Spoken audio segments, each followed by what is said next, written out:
اللہ نے فرمایا وہ لوگ جو ایمان لائے اور عمل کیے اچھے. اور یہ بھی ایک بات یاد رکھیں کہ پورے قرآن مبارک میں جہاں سے مرضی آئے پڑھ لیں، جہاں ایمان کا ذکر آئے گا لازماً اعمال صالحہ کا بھی ذکر آئے گا. لوگوں نے فقط یہ سمجھ رکھا ہے کہ بس ہم کلمہ پڑھتے ہیں تو ہم مومن ہیں. نہیں، ایمان کی تعریف یہ ہے کہ تصدیق بالقلب و اقرار باللسان و عمل بالارکان. جمیع محدثین، جمیع فقہاء، جمیع ائمہ کے نزدیک یہ متفق علیہ تعریف ہے کہ ایمان کس کو کہتے ہیں کہ دل میں تصدیق ہو، زبان سے اقرار ہو اور ہاتھ پاؤں تمام اعضاء جو ہیں ان سے اس اقرار پر عمل ہو، تب جا کے آدمی مومن بنتا ہے، ورنہ ایمان مکمل نہیں ہوتا. ہمیشہ یاد رکھیں. مثلاً ایک آدمی ہے وہ زبان سے کلمہ پڑھتا ہے لیکن دل میں ایمان نہیں ہے تو یہ منافق ہے. جیسے حضور صلی اللہ علیہ وسلم کی دربار میں منافق آتے تھے اور بالکل حضور کے سامنے بیٹھ کے کہتے تھے اذا جاءک المنافقون قالوا نشهد انک لرسول اللہ واللہ یعلم انک لرسولہ واللہ یشہد ان المنافقین لکاذبون. اللہ فرماتے ہیں میرے بابو جب آپ کے پاس منافق آتے ہیں اور کہتے ہیں کہ ہم گواہی دیتے ہیں آپ اللہ کے رسول ہیں، اللہ فرمایا ہم تو جانتے ہیں کہ آپ میرے رسول ہیں لیکن اس کی ہم گواہی دیتے ہیں کہ جھوٹ بول رہے ہیں. یہ زبان پہ ہے لیکن دل میں نہیں. اسی لیے اللہ نے قرآن پاک میں دوسری جگہ پہ فرمایا ہے کہ اذا لقوا الذین آمنوا قالوا آمنا. جب مسلمانوں کو ملتے کہ بھئی ہم آپ کے بھائی ہیں، ہم ایمان لے آئے، ہم دیکھو ہم نمازیں پڑھتے ہیں. وَإِذَا خَلَوْا إِلَىٰ شَيَاطِینِهِمْ قَالُوا إِنَّا مَعَكُمْ إِنَّمَا نَحْنُ مُسْتَهْزِئُونَ.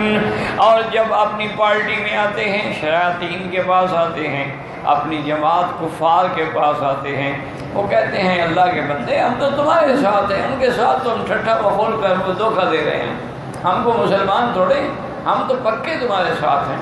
تو اب کیا معنی ہوا کہ اقرار تو ہے لیکن دل میں تصدیق نہیں ہے تو وہ بھی کافر ہے، منافق ہے، اس کو مسلمان نہیں کہا جائے گا. اچھا کبھی کبھی یہ ہوتا ہے کہ دل میں تو تصدیق ہے لیکن زبان سے اقرار نہیں ہے، تب بھی کافر ہے. اچھی طرح مسئلہ سمجھ لو.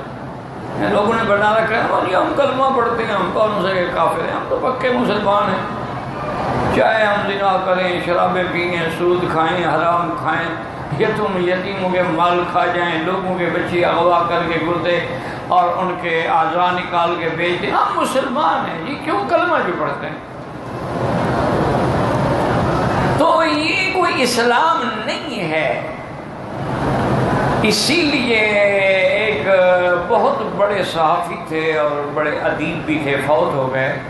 وہ یورپ کے سرکاری دورے پہ گئے، واپس جب آئے تو ایئرپورٹ پر میڈیا نے ان سے پوچھا کہ آپ نے وہاں کیا دیکھا. یورپ کا بڑا تفصیلی دورہ انہوں نے کیا تھا. انہوں نے کہا کہ بھی میں نے اسلام تو وہاں دیکھا ہے، مسلمان آپ کے ملک میں ہیں.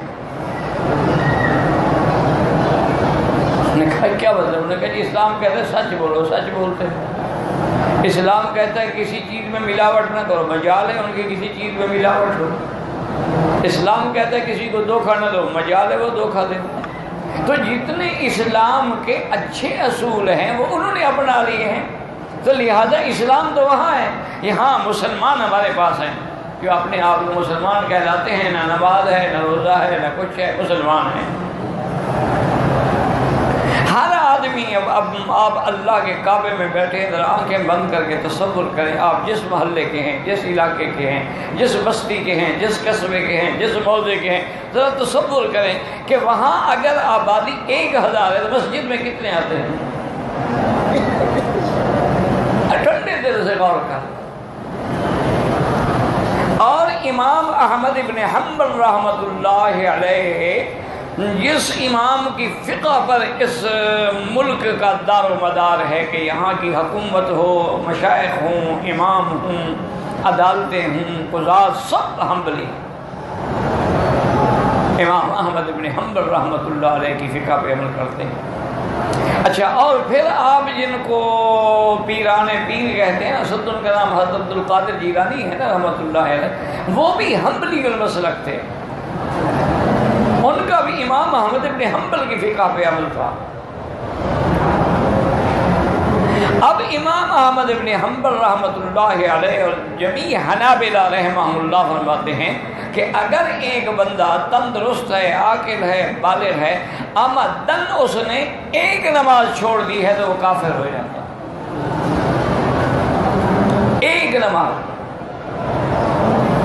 اچھا، وہ خود نہیں کہتے، حدیث سے دلیل پکڑتے ہیں کہ من ترک الصلاۃ متعمدا فقد کفر، جو آدمی جان بوجھ کر نماز چھوڑ دے وہ کافر۔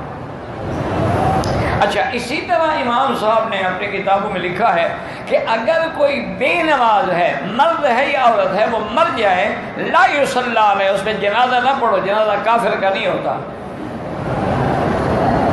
ولا یدفن فی قبور المسلمین، اور اس کو مسلمانوں کے قبرستان میں دفن بھی نہ کرو۔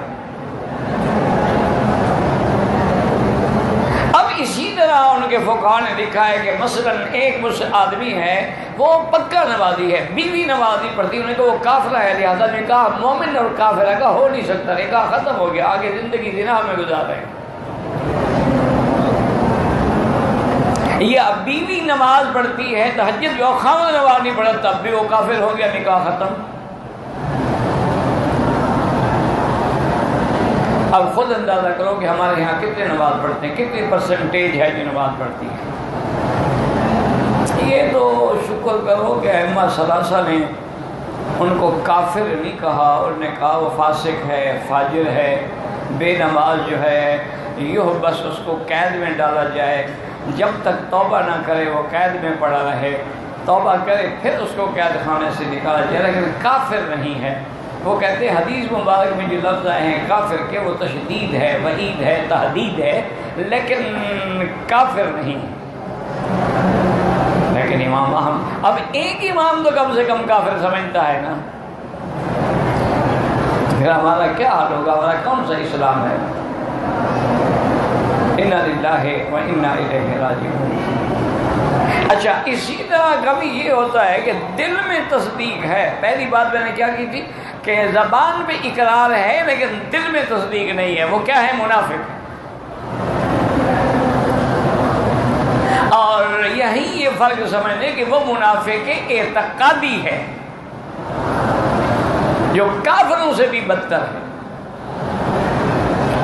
منافق اعتقادی الگ ہوتا ہے، منافق عملی الگ ہوتا ہے، یاد رکھو۔ ایک آدمی ہے وہ اعتقادی منافق تو نہیں ہے، اندر باہر سے خدا رسول کو مانتا ہے، لیکن عملی منافق ہے۔ عملی منافق کون ہوتا ہے؟ اذا حدث کذب، جب بات کرے تو جھوٹی کرے، اور اذا وعد اخلف، جب وعدہ کرے تو پورا نہ کرے، واذا اؤتمن خان، اور امانت رکھی جائے تو خیانت کرے۔ اور ایک حدیث میں اور بھی ہے کہ اذا خاصم فجر، جب کسی سے جھگڑا ہو جائے تو گالی بکے۔ یہ بھی منافق کے علامات ہیں،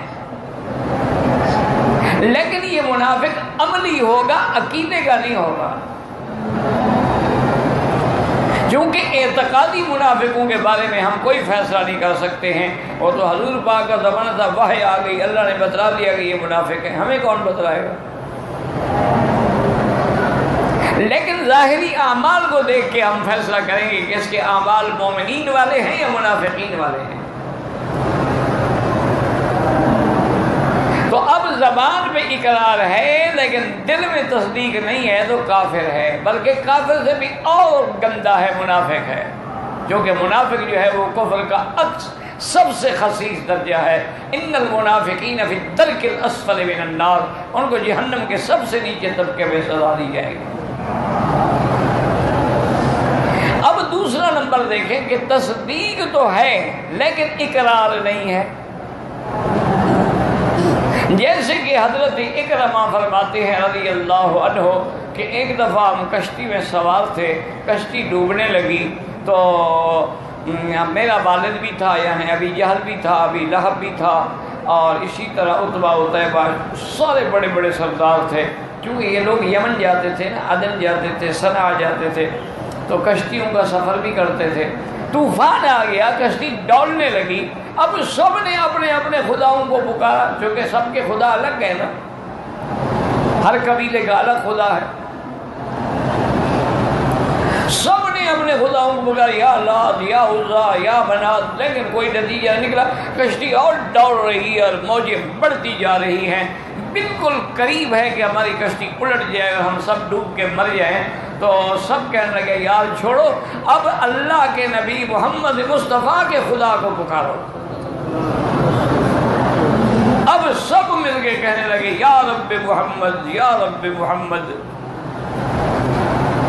اور قرآن میں ہے، یہ کوئی الف لیلا مجنوں کا قصہ نہیں ہے. فَإِذَا رَكِبُوا فِي الْفُلْكِ دَعَوُا اللَّهَ مُخْلِصِينَ لَهُ الدِّينَ. جب کشتی میں سوار ہوتے ہیں، کشتی ڈوبنے لگتی ہے تو خالص اللہ کو پکارتے ہیں. اور فَلَمَّا نَجَّاهُمْ إِلَى الْبَرِّ، جب اللہ سن لیتے ہیں، کشتی کو بچا دیتے ہیں، کنارے پہ پہنچ جائے، پھر شرک شروع کر دیتے ہیں. آپ لوگوں کو بات تو بڑی سخت لگے گی، لیکن ایک بات یاد رکھیں، ہمارا مشرک جو ہے نا، یہ ابو جہل سے بھی ایک نمبر آگے ہے. وہ تو ڈوبتے وقت تو خدا کو پکارتے تھے، یہ تو ڈوبتے وقت بھی معین الدین اجمیری کو پکارتے ہیں. مدد کن یا معین الدین چشتی، بگرداب بلا افتاد کشتی. وہ اس وقت تو کم سے کم خدا کو پکارتے تھے نا. حضرت اکرمہ فرماتے ہیں کہ میرے دل میں ایمان آ گیا. میں نے کہا پھر سچا بھی محمد ہے اور اس کا خدا ہے. یہ جب مصیبت میں آتے ہیں تو یا رب محمد، اور مصیبت سے نکلتے ہیں تو پھر اپنے خداؤں کو اور اپنے بھگوانوں کو پوجنا شروع کر دیتے. معلوم ہوتا ہے کہ سچا دین وہی ہے جو محمد مصطفیٰ لائے ہیں، اور سچا رب وہی ہے جو رب محمد ہے. کہتے ہیں میرے دل میں تو آ گیا، لیکن میں نے زبان سے نہیں کہا، لہذا مسلمان نہیں ہوئے. یہ تو جب مکہ فتح ہوا اور اکرمہ بھاگ گئے، چونکہ مکہ جب فتح ہوا ہے نا، الحمدللہ الحمدللہ الحمدللہ، اللہ نے ایسی مدد فرمائی اپنے پیغمبر کی کہ کافروں کے دلوں میں رعب داخل ہو گیا. اور حضور نے بھی اپنی شان رحمت کا کھلا اظہار کیا کہ جو شخص حرم میں چلا جائے امان، من دخل دار ابی سفیان فلہ امان، من اغلق بابہ فلہ امان، من القى السلاح فلہ امان. جو تلوار پھینک دے اس کو امان، جو اپنے گھر کا دروازہ بند کر لے اس کو امان، عورت کو امان، بچے کو امان، بوڑھے کو امان. اچھا ان کے جو پادری پنڈت ہیں ان کو امان، اور جو ابو سفیان کے گھر داخل ہو جائے اس کو امان. امان کا شور ہو گیا مکے میں. تو بہرحال اب وہ کہتے ہیں کہ وہ اصل یہ ہوا کہ حضور پاک نے جب مکے میں داخل ہوئے نا، 10,000 کا لشکر ہے. آج تو شان تھی نا اسلام کی. خود اندازہ کریں گے جب ہجرت فرمائی تو ایک یار تھا صدیق، بس. یعنی جب مکے سے نکلے ہیں تو حضور کے ساتھ کوئی بھی نہیں، اللہ کے سوا کوئی نہیں. اور کل 83 آدمی مسلمان ہوئے جو مکہ پر مدینہ منورہ پہنچ گئے. 13 سال کی محنت میں 83 آدمی مسلمان. آج کل لوگ حیران ہوتے ہیں کہ ہم اتنا عرصہ ہو گیا محنت کریں، تم انبیاء سے زیادہ محنت تو نہیں کر سکتے. حضور پاک نے جو محنت فرمائی کہا تم تو اس کا 20واں حصہ بھی نہیں کر سکتے. تو 13 سال کی محنت میں صرف 80 آدمی مسلمان ہوئے. لیکن وہ 80 ہیرے تھے، وہ موتی تھے، وہ چاند تھے جو ساری دنیا میں چھا گئے.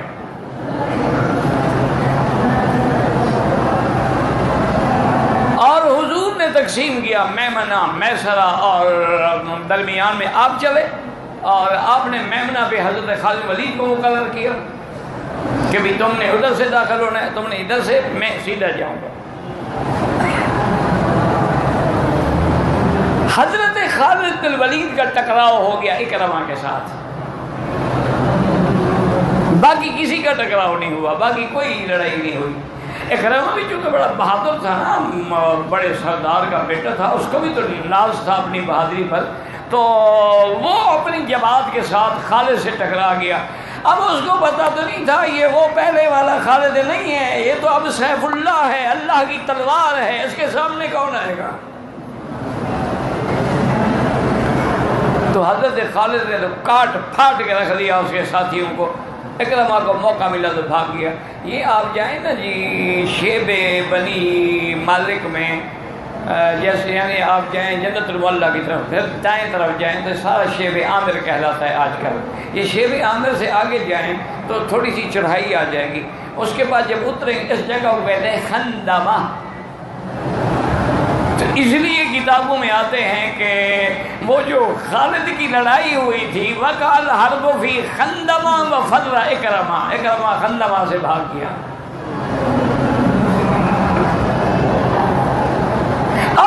فتح ہو گیا تو حضرت اکرمہ کی بیوی حضور کی خدمت میں آئی، اس نے اسلام قبول کیا، کلمہ پڑھا۔ اس نے کہا بھی، وہ سچے لوگ تھے نا، یہ تو ہم مسلمان ہیں نا ماشاءاللہ، حج بھی پڑھتے ہیں، جھوٹ بھی بولتے ہیں، عمرہ بھی کرتے ہیں، حجر اسود کو بھی بوسہ دیتے ہیں، اسی زبان سے جھوٹ بھی بولتے ہیں۔ اِنَّا لِلَّهِ وَإِنَّا إِلَيْهِ رَاجِعُونَ۔ اس سے بہتر ہے کہ آدمی کیوں کس کو دھوکہ دے، اللہ کو۔ بھائی آدمی خدا کے گھر میں آ کر بھی جھوٹ بولے صرف پیسے کمانے کے لیے، ہوٹل والا جھوٹ بولتا ہے، بس والا جھوٹ بولتا ہے، زیارت کرانے والا جھوٹ بولتا ہے، جو ایجنٹ لا رہے ہیں لے جا رہے ہیں وہ جھوٹ بولتے ہیں، ایئر لائن جھوٹ بولتی ہیں، کہاں جائے آدمی؟ وہ لوگ جھوٹ نہیں بولتے۔ آئی اور باقاعدہ دیکھو ابو جہل کی بیٹی ہے پردے میں، اور مسلمان کی بیٹی ماشاءاللہ چہرہ کھلا ہوا ہے، یہ ابو جہل کی بیٹی ہے، پردے میں ہے، سلام کیا اور کھل کے بات کی کہ یا رسول اللہ میں آپ کے سب سے بڑے دشمن کی بہو ہوں اور آپ کے دشمن اکرمہ کی بیوی ہوں، ابو جہل کی میں بہو ہوں، مجھے بھی پناہ مل سکتی ہے اگر میں اسلام لے آؤں۔ حضور نے فرمایا اسلم تسلم، بیٹی کلمہ پڑھ لو تو میری بیٹی ہو۔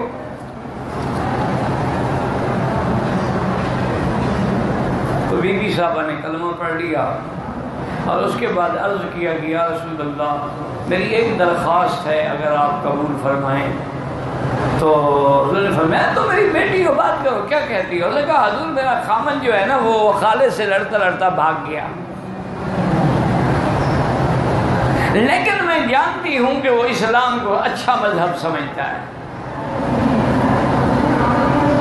اگر مجھے اجازت دیں تو میں خامد کو ڈھونڈنے کے لیے جاؤں اور خامد کو تلاش کر کے آپ کے دربار میں لاؤں، اگر وہ بھی اسلام لائے، آپ کے سب سے بڑے دشمن کا بیٹا ہے، آپ اسلام قبول کریں گے؟ میں بالکل۔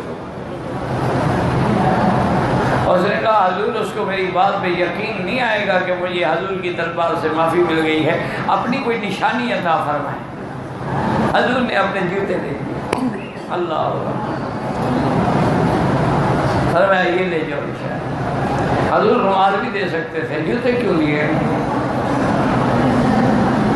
اللہ اکبر، اشارہ کیا کہ میرے قدموں پہ چلو گے تو نجات ملے گی۔ جوتے دینے کا مقصد تھا۔ اب وہ بیچاری عورت وہ جناب ڈھونڈتے ڈھونڈتے یمن پہنچی، کیا اچھی عورتیں تھیں، اپنے خامد کو جہنم سے بچانے کے لیے بھاگ رہی ہے۔ آج ہماری عورتیں ہیں جو جہنم میں خامد کو ڈالنے کے لیے دوڑ لگا رہی ہیں۔ ہمارے یہاں نہیں بلکہ پورے عالم میں اتنے گناہ ہوتے ہیں نا، اس کا تقریباً 60% جو ہے وہ عورت کی وجہ سے ہوتا ہے۔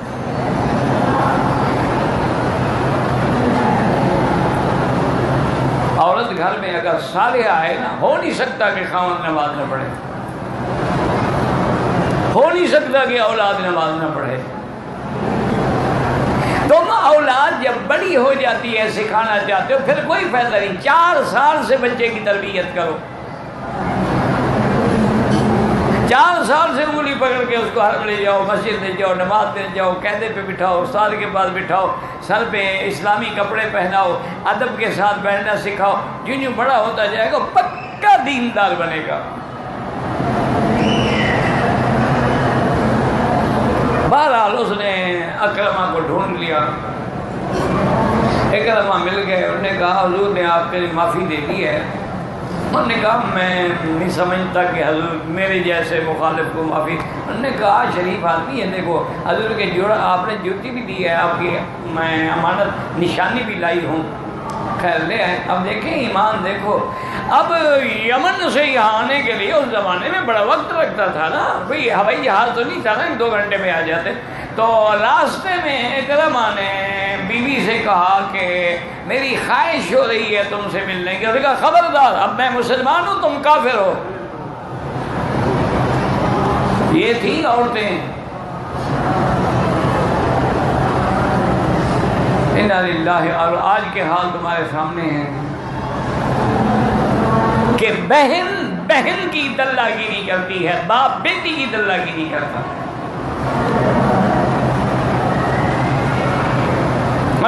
خبردار، میں مسلمان ہوں، کلمہ پڑھ چکی، تم کافر ہو۔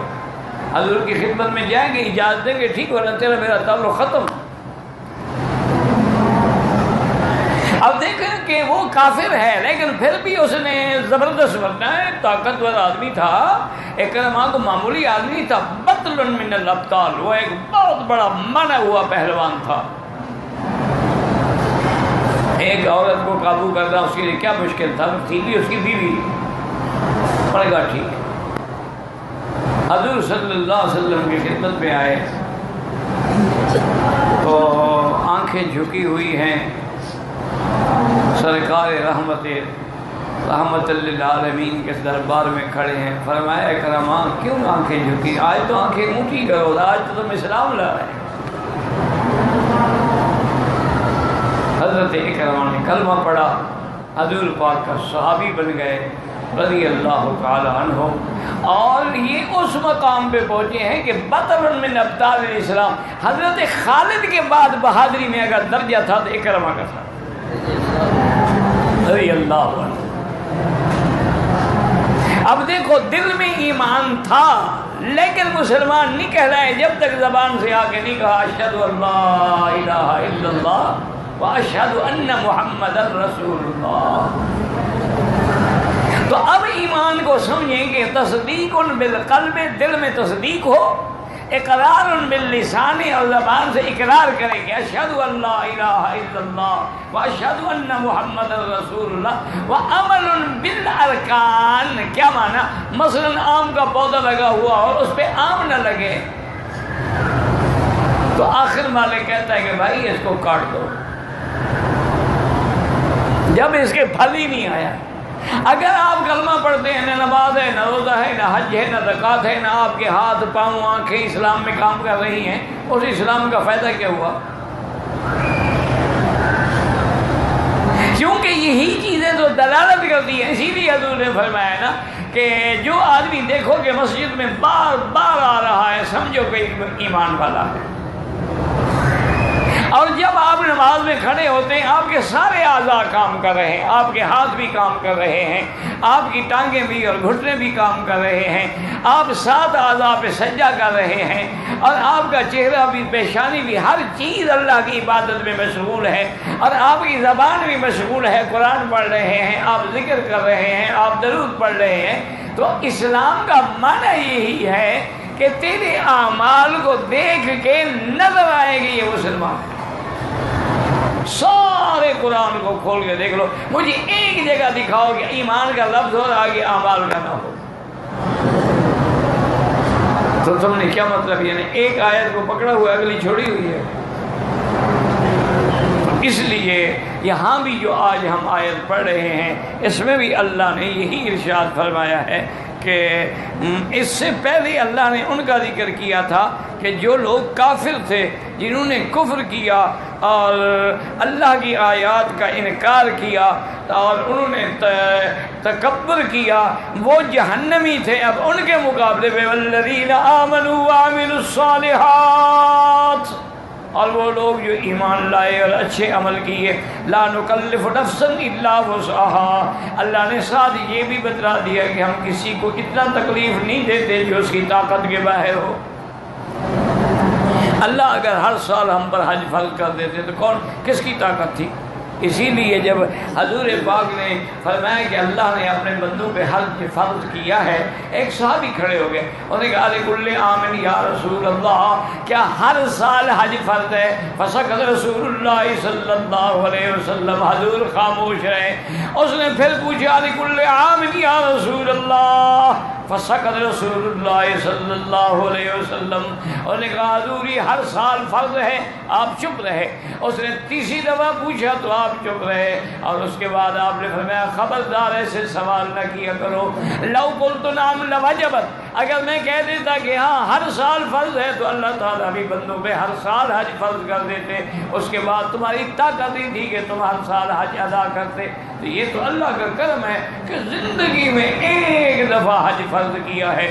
اچھا وہ بھی غریب پہ نہیں کیا، للہ علی الناس حج البیت من استطاع الیہ سبیلا، جس کے پاس آنے کا جانے کا خرچہ بھی ہے، گھر والوں کا خرچہ بھی ہے، اور اس کی ذمہ داریوں کا اہتمام بھی ہے، اس پہ اللہ نے زندگی میں ایک دفعہ حج فرض فرمایا ہے۔ کتنی اللہ کی نعمت۔ اور اسی طرح فرمایا کہ ہم نے ایک مہینے کے روزے رکھے، 11 مہینے تو روزے نہیں ہے نا، تو ہم کسی کو اتنا تکلیف نہیں دیتے جو اس کی طاقت سے زیادہ ہو۔ لا نکلف نفسا الا وسعها، اس پہ یہ ہم تکلیف نہیں دیتے ہیں۔ جتنے اعمال ہیں وہ انسان کی اور ان کا نتیجہ کیا ہوگا؟ اولئک اصحاب الجنہ، یہی جنت والے ہیں، ہم فیہا خالدون، اور وہ ہمیشہ اسی جنت میں رہیں گے۔